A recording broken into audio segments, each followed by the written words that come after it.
Wow, we got a full house today, which is really nice. And this is actually, I believe, the third webinar that we've done for AAOA.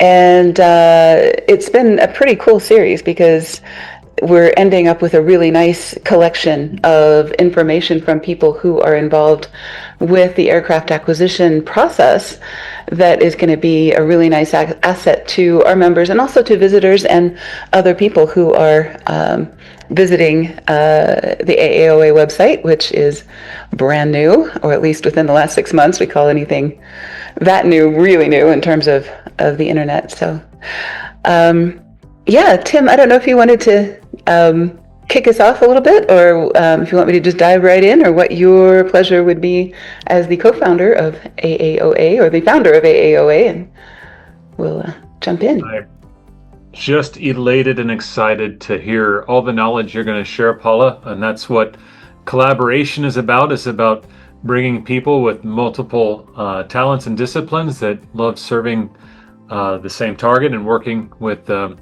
within the same network. And so me and my team are just excited to hear what you have to share today. So yeah, please take it away. We're eager to learn. Fantastic.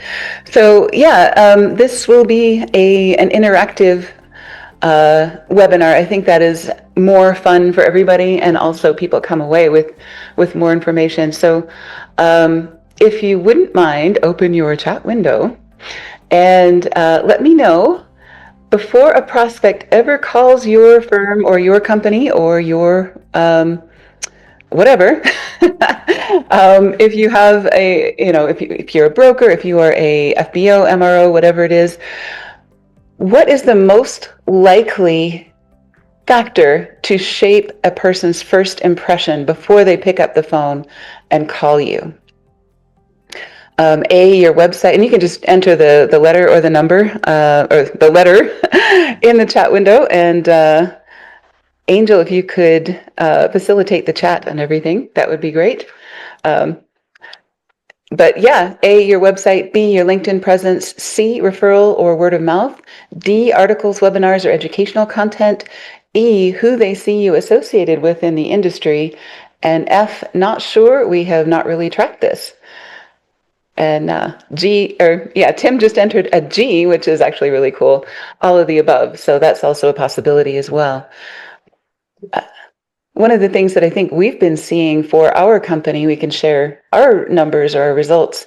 Most of the people that contact us say that they found us, and I'm not sure how much this shapes their opinion because we haven't asked the question that way, but they found us through LinkedIn, YouTube, or the website. Not necessarily in that order. It kind of depends on a number of things, but those are the top three for us. But yeah, I'm interested to see what you guys think, and we'll use that in the webinar going forward. All right. So we know a lot of really great salespeople, and as marketing people, we notice that there's a whole bunch of folks that are really, really good salespeople, and their bias is, if I can get somebody on the phone, that is the ideal situation, because then I can control the conversation, I can answer their questions, I can help them feel reassured, I can start building a relationship. So I don't necessarily need a whole lot of interaction before the first call. And I'm going to push back on that and say you absolutely do. Things are not the way they were 15 years ago when everybody would just pick up the phone and call a number, based on a letterhead or based on an ad.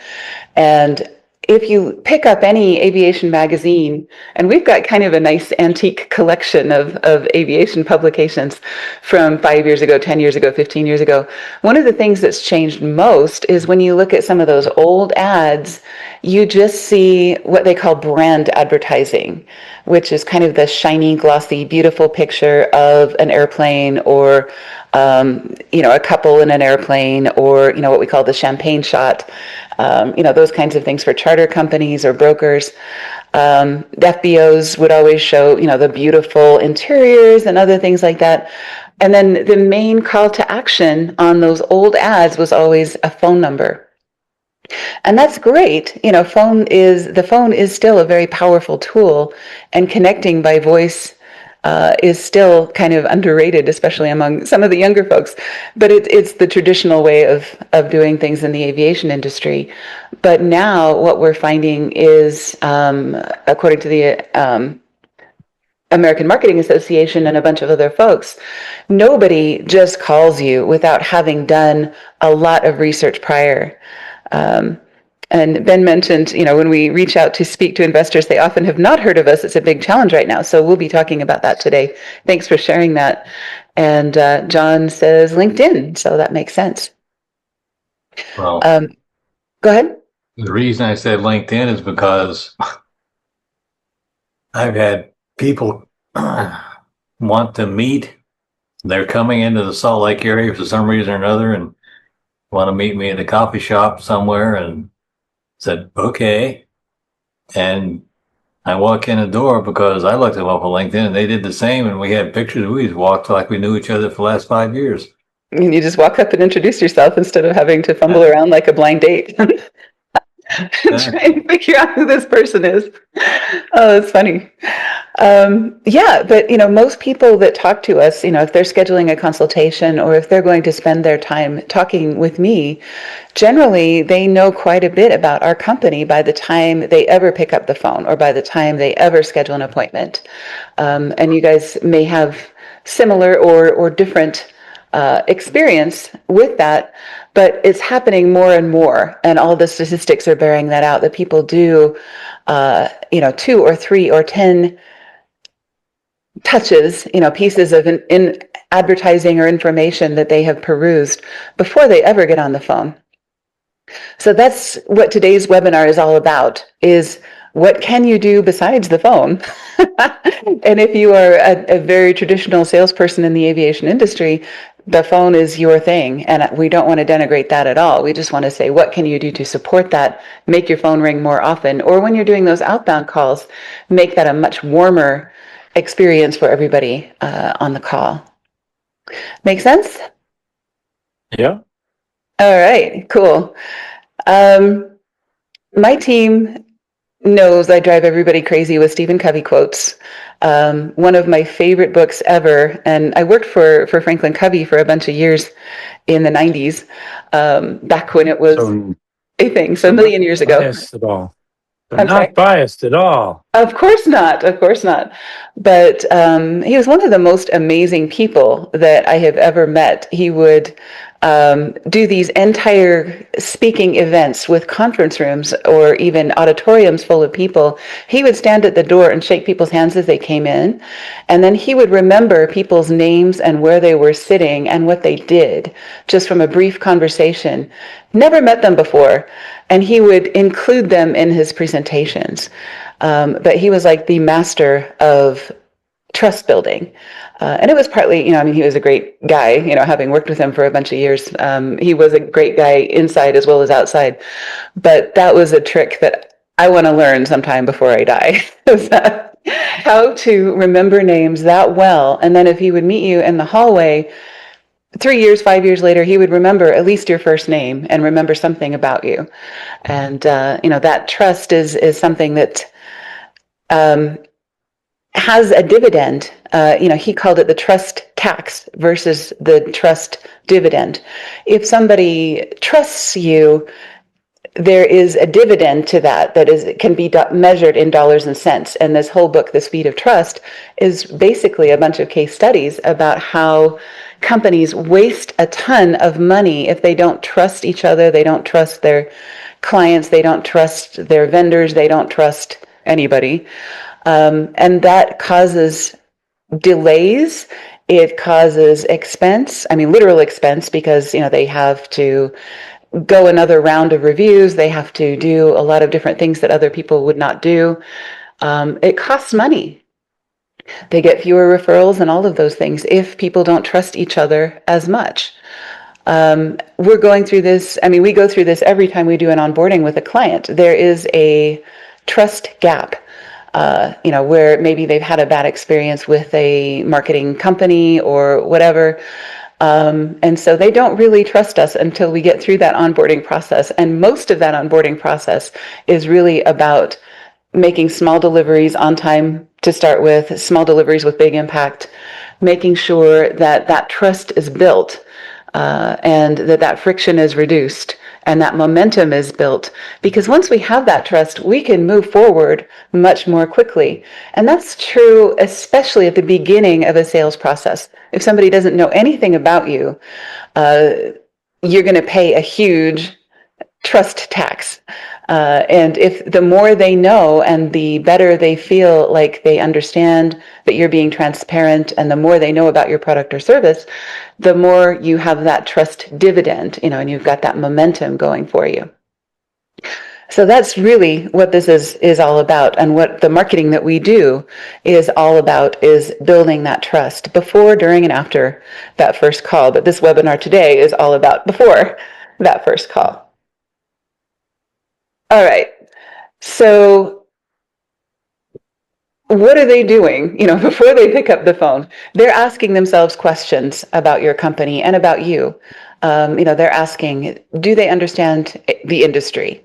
Do they understand people like me, like an FBO owner, or an aircraft owner, or like a business person who wants to fly for business and keep expenses down? Do they understand people like me, or are they going after the celebrities? Are they going after people who are not like me? Am I an ideal client for this company, or am I the kind of person that they want to do business with, or that they're good at doing business with? Can they explain what they do clearly, or are they just going to confuse me with jargon? Do they look credible, or are they going to, show up,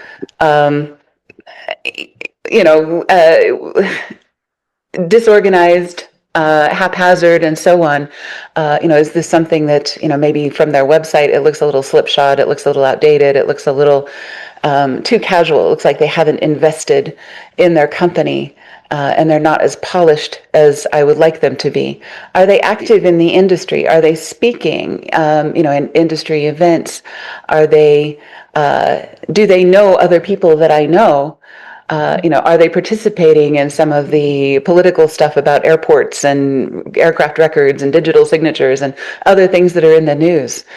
Do other credible people seem to trust them, and will calling them make me look smart or careless to my boss? Will the fact that I wasted time evaluating this person as a potential vendor, when they weren't, are they going to make me look bad to my boss? That's another thing that they're looking for. So those are the things that are in their head. What they really want is somebody that they can trust to solve the problem that they have right now. If I buy an airplane from this person, am I going to end up regretting it? Is this going to be a terrible experience? This is a huge commitment of time, money, safety, everything. I'm putting a lot on the line for my company. So I want to make sure that we're working with the right people. And that includes brokers, that includes insurance folks, that includes records people, that includes, service providers, lawyers, the whole 9 yards, all the way through. You want all of those people to be trustworthy, is what that boils down to. And this is what makes up that first impression of trustworthy. So how do you build trust? You start from the bottom. John Scott is saying, I trust everybody to a certain level, and then they either go down or up. What was that saying that you used, John? Based on conversation and other things. Yeah, so people either lose it or they gain more of it within the first few seconds of the conversation, right? Well, and it was interesting because that comment that I made came up in business school, and the guy was asking, so, well, how do you trust people? How do you get this trust? And that was my response. I started everybody off, about here. And then they work themselves up or down based on conversation, facts, etc. Right. So, generally speaking, even before someone has called you, you really don't have a lot of control of trust, other than, that you can do this up to the top level before the first call. So you can work on visibility. Are you seen in the places they would expect you to be seen? Are you, do you belong to the associations that they would expect somebody who is credible in the industry to belong to? Do you have logos of other people that you've worked with on your website? Do you have, are you one of the first people that they find when they're looking up aircraft broker in Atlanta, on the internet? Do you show up in ChatGPT? Do you show up in Claude? Do you show up in Google? Because that's usually how they find you for the first time. So that visibility layer is huge for us in marketing. That's one of the things that we can help you with in a lot of different ways, is making sure that you're visible to the right people at the right time. Second layer is clarity. I'm sure you have seen many, many websites, especially in the aviation industry, where they use very safe corporate language on their homepage. And so their homepage, I can describe 99% of aviation homepages just like this. You open it up, there's a beautiful picture of an airplane, and there is a tagline that says, "We are the trusted service providers, your one-stop shop for all your aviation needs." And that would be true for an FBO, an MRO, a broker, a flight school.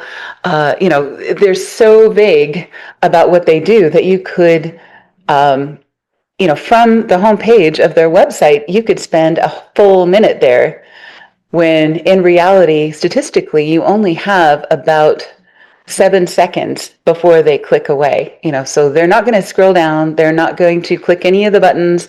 They're not going to do anything unless they're clear about the fact that this is the right place. This is somebody that has a chance of being able to solve the problem that I have right now. So in some cases, some companies have more than one website or more than one landing page. So, let's say you're a company that does many things. You have an MRO and an FBO and a brokerage and a flight school and other things, involved under the umbrella of your company. You might need different landing pages for those different audiences, so that they immediately see that clarity of who you are and what you do and why they care. This is somebody that I want to talk to. Matter of fact, I recently went to a local convention here for 47G. And one of the things, I was just wandering around, right? And one of the things I told one of the guys, you really need to talk to your marketing people.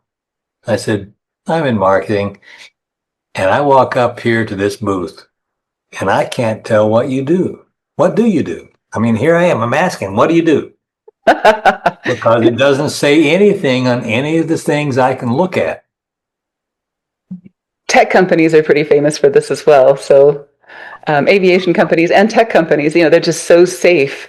And they're like, well, we don't want to exclude anybody. But if you're not excluding anybody, you're not including anybody very convincingly either, right? So there were two people that I looked around, I looked at it. I said, tell me what you do by looking at this. They looked around, I said, we can't. I said, my point. And that's free. Anything else is going to cost you. Become a client. It'll be fun.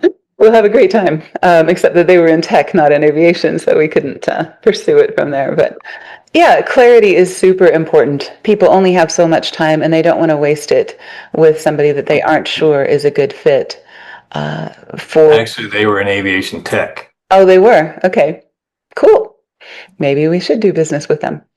But yeah, clarity is important, whether it's your website or whether it's your trade show booth. If people can look at that from across the room and they can't tell what it is that you do, that is a problem. We need to be really clear in pictures and words, and everything else need to communicate that very clearly. Proof. This is where most people are lacking. Almost every company could use more. And this comes in the form of testimonials. One of our favorite things to do is testimonial interviews, where we interview your happy customers and record the interview.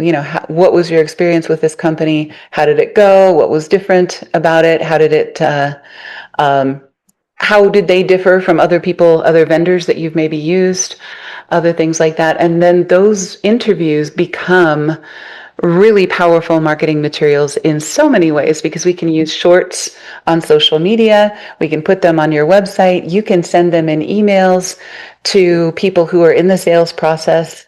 You can use those. You can even put a QR code on a postcard with a testimonial interview, so that people can zap that and watch the movie. And we can make a dozen shorts out of a 20-minute interview. I may be exaggerating. Angel, tell me if that's a good number, but we can do many shorts from a good, solid interview. We also are looking for relevance.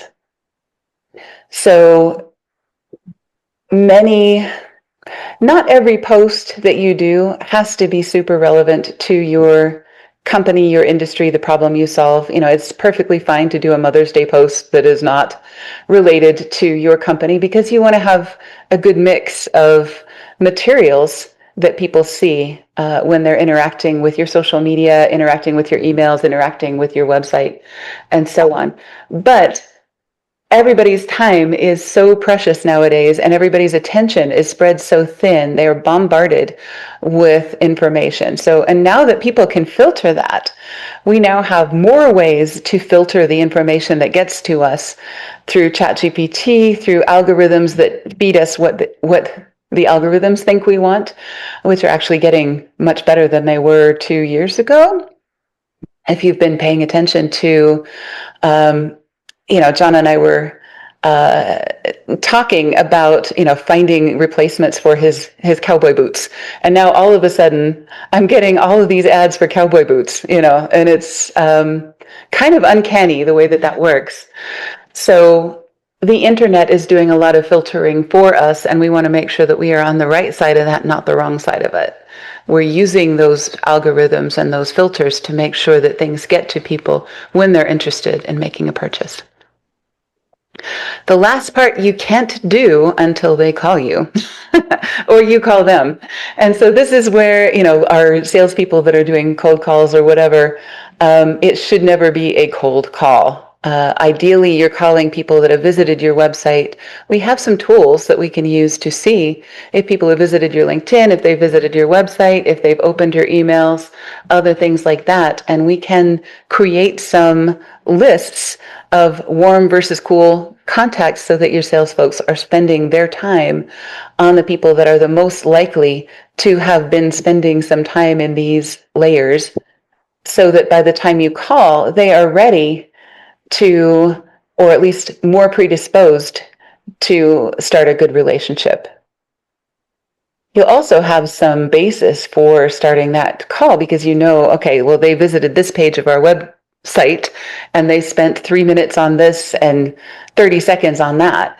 And, in that regard, we've got some data, so we know they're more likely to be interested in this aspect of what we do than that aspect of what we do. So the more I know about this person, the better I can build that relationship by focusing on them and focusing on what they're most interested in. They already know about us. I don't need to get on a call and spill. This is what Sandler Sales calls spilling your candy in the lobby, where you walk in the door of someplace, and the story that they used for this is there was a lady who was doing homemade candy, and she wanted to sell it in a department store. They had a candy counter, and she made these really amazing candies. And so she wanted to sell the department store on carrying her candy. It was a business to business kind of a relationship, or a consignment situation. So she the first time she tried to do this, she walked in the door and actually tripped and spilled candy in the lobby. And it was seen as, well, who is this lady? She's just making a mess. This is terrible. This is just not helpful. And that's what people do on sales calls. You walk in the door and you just start spilling information about your product or service. And this has happened on LinkedIn, where somebody drops into your DMs and starts spilling information before you've ever asked for it. That's what they call spilling candy in the lobby. Her second appointment with another department store, she basically came in with one piece of chocolate perfectly positioned in a beautiful box and everything else. She got an appointment, made an appointment, showed up, talked about it, asked about their candy sales. She knew a lot about them going in. She had the basis to form a relationship with the store owner before she ever opened this beautiful box and offered this piece of candy, which was her sample. And of course, it was a completely different scenario. So you want to be like her second appointment, not like her first appointment. So that's Sandler Sales, spilling candy in the lobby. There's a pretty good video on it on YouTube. If you'd like to see more about that, but that's a great story about how most people do sales versus how effective sales can actually happen. And that's building all these layers before you simply just spew information or spill your candy in the lobby. All right. So to start with, visibility. Most of us don't do anything without doing a web search first. And this is becoming more and more prevalent as we go forward and as the search technology evolves. So now it's not just Google. People are typing entire questions and getting entire answers, right, wrong, or otherwise, from Claude and ChatGPT and a million other LLMs. There's a new one every day, it seems, or other apps that are AI enabled. So a lot of the apps that we use in our business life or in our daily life now have an AI features or AI backends, where those AIs are getting information from the web. And they're looking for what they call credibility signals or trust signals. And some of the places that those trust signals come from is how connected is this person? Is this person connected to other folks that we would expect? Is this company connected to authoritative individuals? And this is part of the reason that we do so much work with personal branding, because we think if you are a company of rock stars, you will perform 1,000 times better than a company with a single rock star or no rock stars if everybody's trying to keep their head down and just do their work. People who are willing and able to be visible as credible sources of information on the web, and they have written articles and they have done videos and they have information about their subject matter that is findable by these large language models. And they look at Reddit, they look at LinkedIn, they look at Wikipedia, they look at a lot of other places in addition to your website and so on. So being findable is no longer optional, because so many people start on the web and get a lot of information and start to get these preconceived ideas and preconceived opinions about people, about what they see, before they ever get to your website even, or to your LinkedIn profile or anywhere else. So a lot of this is being filtered through some of those LLMs. As a matter of fact, there are people, and my son is one of them, who is making agents and selling them. So you park the agent somewhere and you tell it what you want, and it goes out there and searches the internet for everything having to do with you.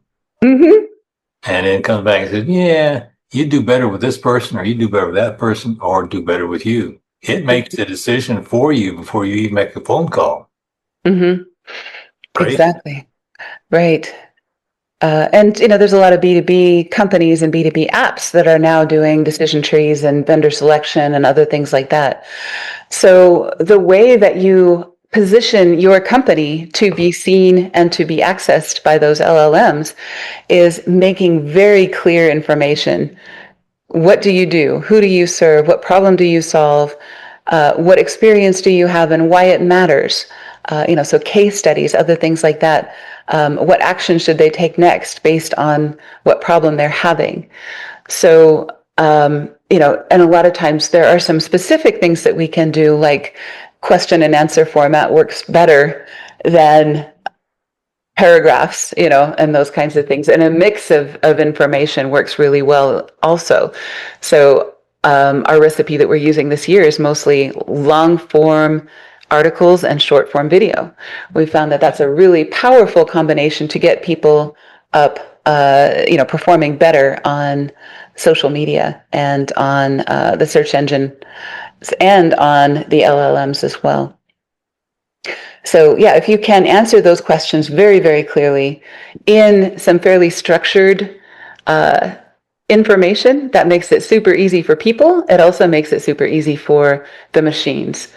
And we also want to make sure that we prioritize writing for people, because as the machines get better at acting like people and evaluating information like people, they're trying to make them use more human decision-making criteria. And also it used to be that the machines were really stupid, right?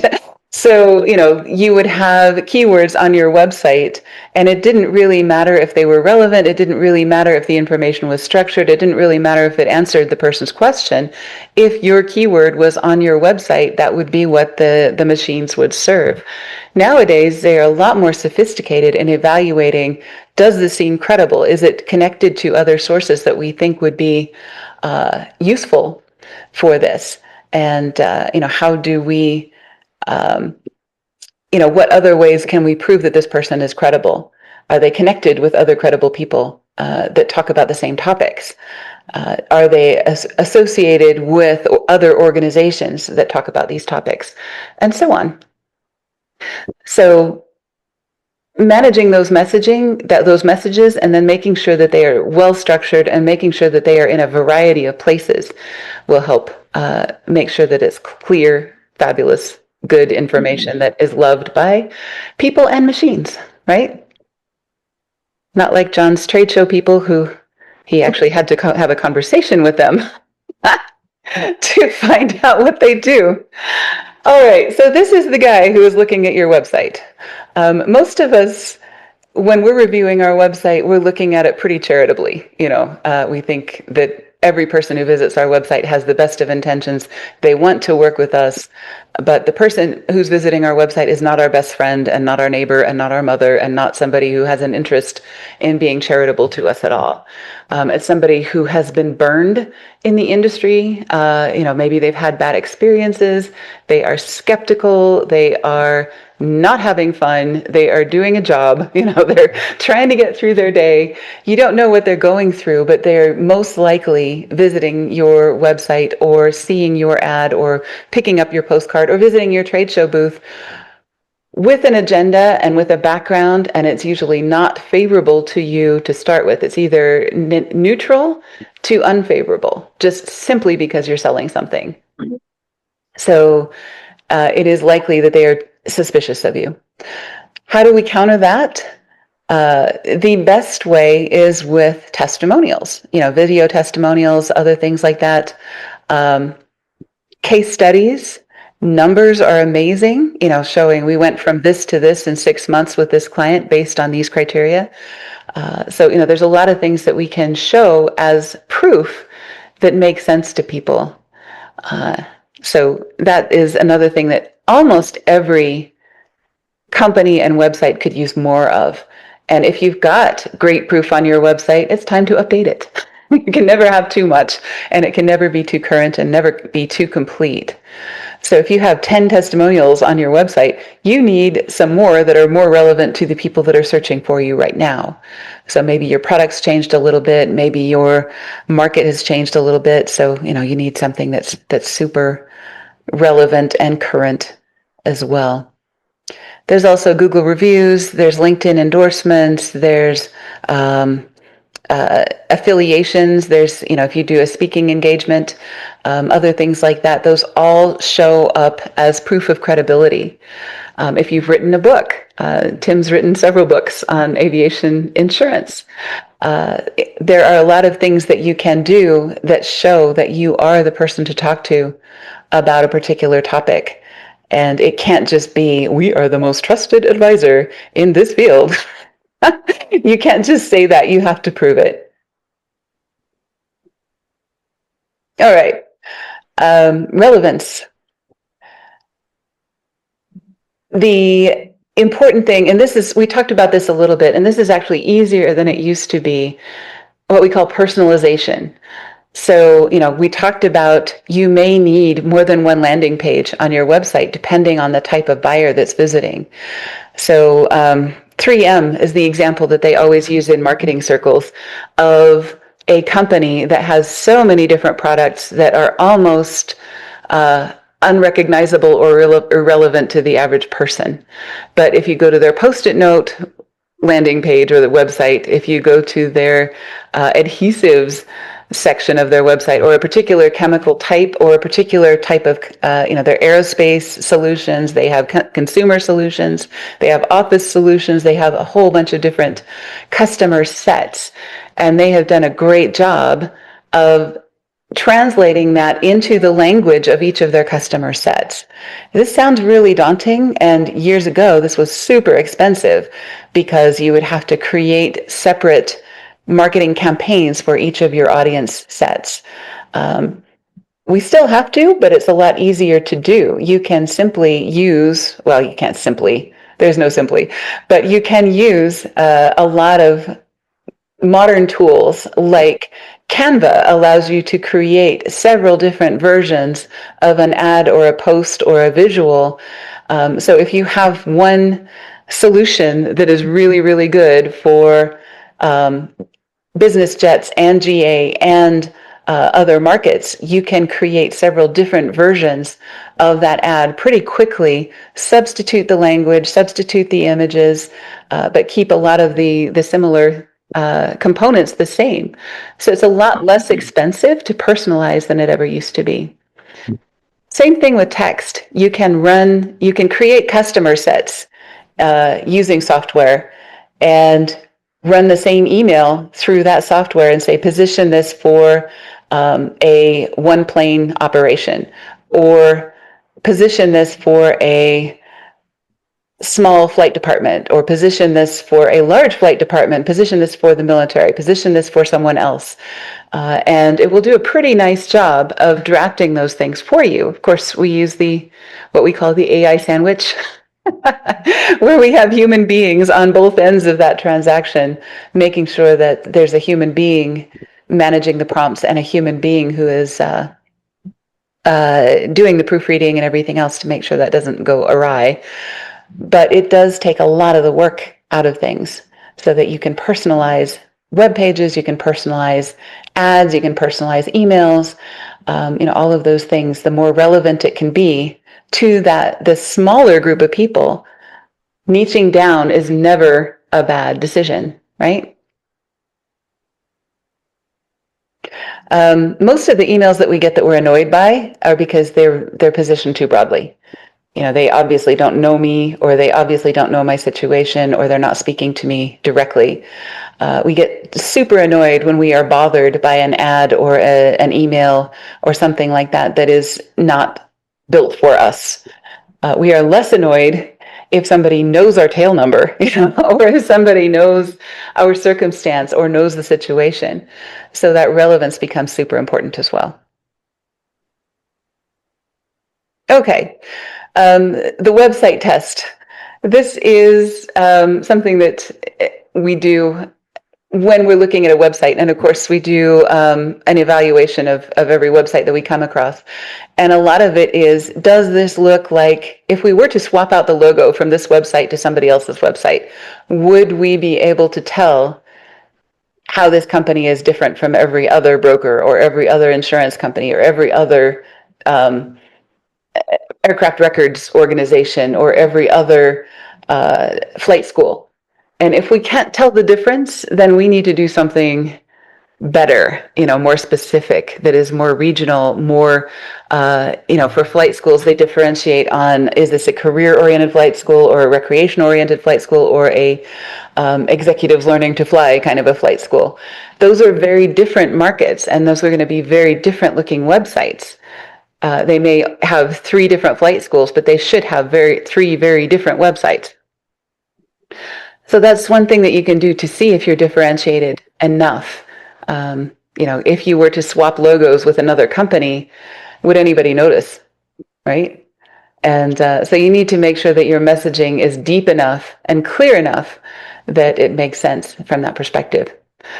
Same thing with LinkedIn. If you were to take your name and your picture off of your LinkedIn, do you look like every other aircraft broker or every other flight instructor or every other legal professional in the aviation industry? So if someone visits your LinkedIn, they should know very specifically what's different about you and why they should do business with you, as opposed to the 15 other options that are just clicks away, right? And we're competing worldwide nowadays. It used to be you were only competing with the people in your local area, but nowadays it is a global market. You are competing against service providers and others in a lot of cases that may be, especially for some of the services, some of the software, some of the other things in aviation, you're competing with people halfway across the world.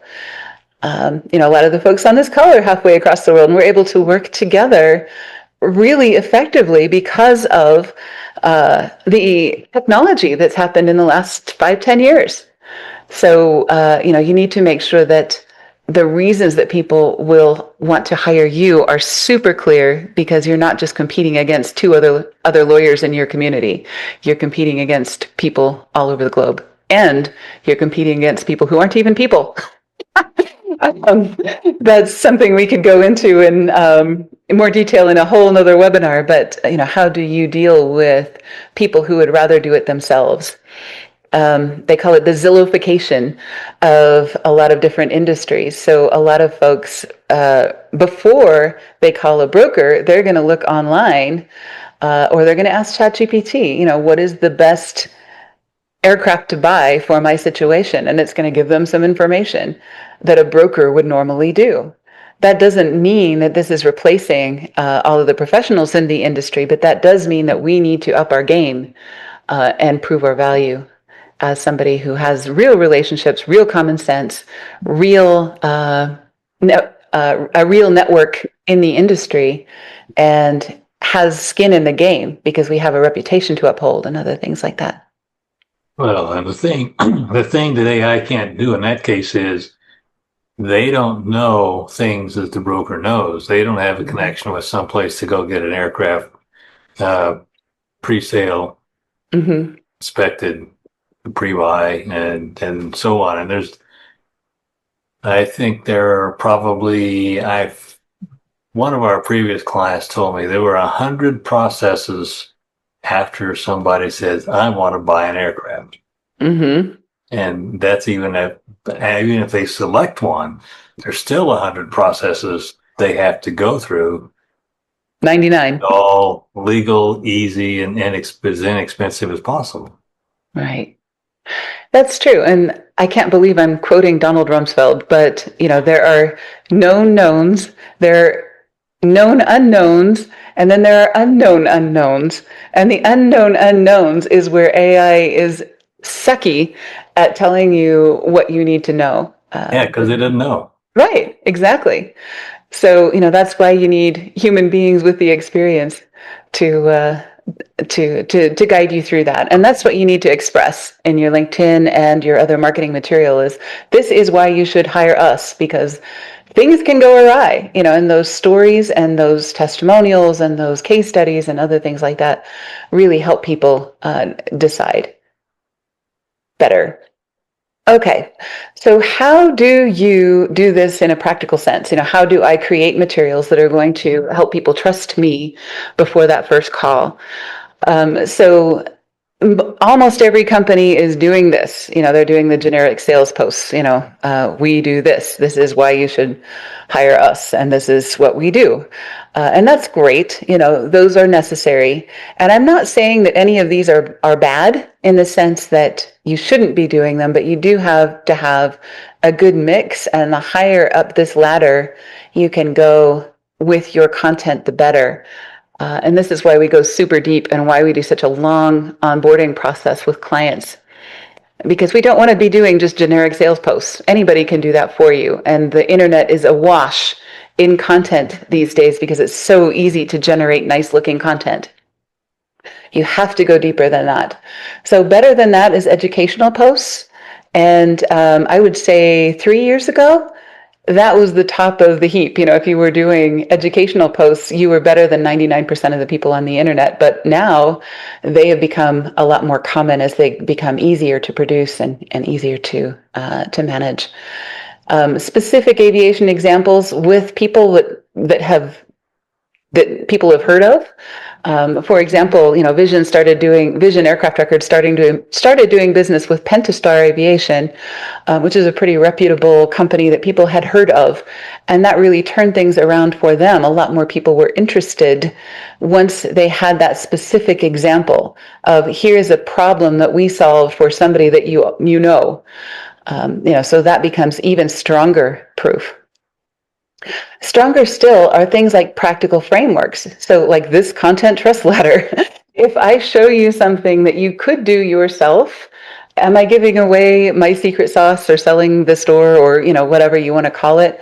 No, because you don't want to do it yourself. If you are a busy company that is not a marketing company, you're going to want to hire somebody that knows what they're doing. But if you shared a practical framework, they know what you're doing and they know why. So that becomes stronger still. If we lose a client to somebody that wants to do it themselves, we didn't lose a client we wanted anyway. Because if they've got time to do this themselves, they're not busy enough, or they're not a large enough company, or they don't have the resources to hire us. But they'll do better. And once they do better, then they'll run out of time, and then they'll hire us. So that makes us happy. Same thing if you're a broker or whatever, sharing your framework. There's a lot of reticence about that. I don't want to share my secret sauce. And there may be specific steps that you don't want to share, but I think the more transparent you are about the way that you do business, the more you're going to differentiate yourself and help people trust you. The highest trust is public expertise plus industry relationships. So, if we take that Pentastar example and somebody from Pentastar refers somebody to Vision, clearly that relationship is going to be the highest trust factor there because it's human to human. But doing all these steps below helps the higher steps happen. So the more you have, you need the generic sales posts to get your first customer. You need the educational posts to take that the next step. As you have good examples and as you have case studies and things like that, you can share those. And that adds to, here are the practical frameworks. We've done this 50 times and gotten 50 different results, and we know this works. So those practical frameworks become possible after doing all of these. And then same thing here. Then you get invited to speak at industry events. You're able to make those relationships work and request those referrals from people who are happy with your product or service. So that's the ladder. And, lower steps are not worse, but we need to do all of them. All right. Useful content topics. These are some things that we write about for clients and that you can write about yourself or that you can do videos about and so on. And this is actually where AAOA has a strong role because those relationships and those interactive pieces of content, if you involve more people in your marketing, this webinar is going to reach more people because it reaches Tim's audience and my audience and John's audience and other people that are on the call. And that really makes a huge difference because that networking phenomenon is how the internet works, and that's how marketing works, and that's how the aviation industry has always worked. It's just that we're using technology now instead of just the telephone and handshakes. All right, so your first call should not start from zero. By the time somebody calls you, you should have several layers and several rungs on that ladder already accomplished. They should already know that you understand aviation, you understand their type of problem, you have a point of view, you are connected to credible people, you can explain the most complex questions they're going to ask, and you can explain them clearly in a way that they are going to understand and feel comfortable with without feeling stupid. And you're worth a serious conversation. You're worth their time. So marketing should make that first call warmer, smarter, and more productive. All right. So we've got about 10 minutes left. We are happy to take questions if there are any. And if not, we do need to mention, of course, that AAOA is seeking selected members who are involved in the aircraft acquisition process. And we call them collaborators, not members. So I apologize, Tim. Branding decision that we made. Collaborators that want to work together on aircraft transactions to make the whole process easier for individuals who may be new to the aviation industry, people who may be coming in with specific problems that need more than one person to solve a problem. We just talked with with Tim a couple of webinars ago, and I highly recommend that you check out those other webinars on the website about different things that can happen in aircraft transactions and different problems that people have, and how having professionals in different disciplines on your Rolodex, people don't use Rolodexes anymore, on your speed dial really helps make the transaction easier for everybody involved, and having a great network of people is what you need. I have to tell you, my mom was in the hospital recently, and the team of people, there were probably 15 people taking care of her, with different specialties and different situations and everything else. And every person that was added created a unique perspective and a unique angle on the situation. And it was so reassuring that all of those people knew each other way before this incident and knew everything that needed to be known about the situation. So I think that happens a lot in these high stakes transactions and things like that. If you feel like you're in good hands and you feel like you have a network of people you can trust, no matter what comes up, you're getting the best advice and you're getting the best scenario. Questions, comments, anything else? Oh, sorry. Yeah, so this question, since this recording will go on the, be posted for consumption later, this question will date itself quickly, or the answer will. But I think we've even talked about this months ago. But building trust, more people are using AI for their searches, and at one point, as you mentioned, Reddit was a source, Wikipedia. Like, what, based on what you're seeing today, what are those sources that a lot of the LLMs are using as the primary, research when it's out there crawling and doing its thing, giving people a response, as it pertains, as people understand where they need to be getting their information? Excellent question. And the answer is going to vary by month. Of course, the LLMs are evolving really, really rapidly, but some of the latest research that I've seen has been around studies that show that if you are doing good SEO, a high majority of the answers given by the LLMs are websites and sources that are in the top 3 results on Google. So what we've done for years in search engine optimization is still valid for the LLMs because they're using a lot of the same technology, and they apparently, I'm not sure if it's because they're using the same algorithms or if they are weighting Google as a source, that it could have two different reasons to have the same result.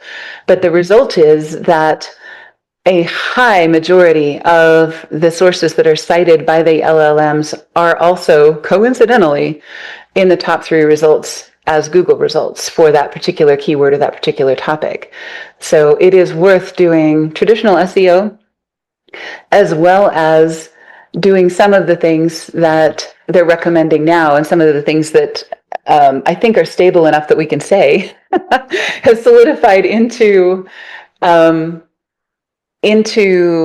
practice are question and answer format, LinkedIn, YouTube, Wikipedia, Reddit, etc. So if your website is heavily interlinked with all of those things, those do make a difference in findability on those sources.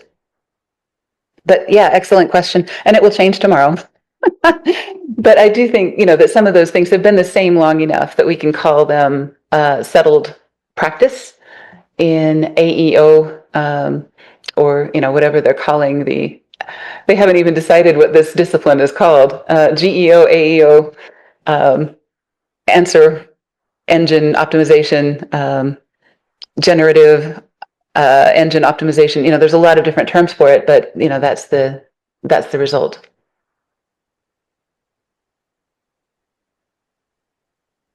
Other questions or thoughts, or we could actually, if there's anything that you learned today that you didn't know before, if you would like to share that, or anything that stuck out to you that came as a surprise. I'll jump back in, and I think that there's so many mediums today on creating content and education. I mean, we've got these webinars we do, books, podcasts.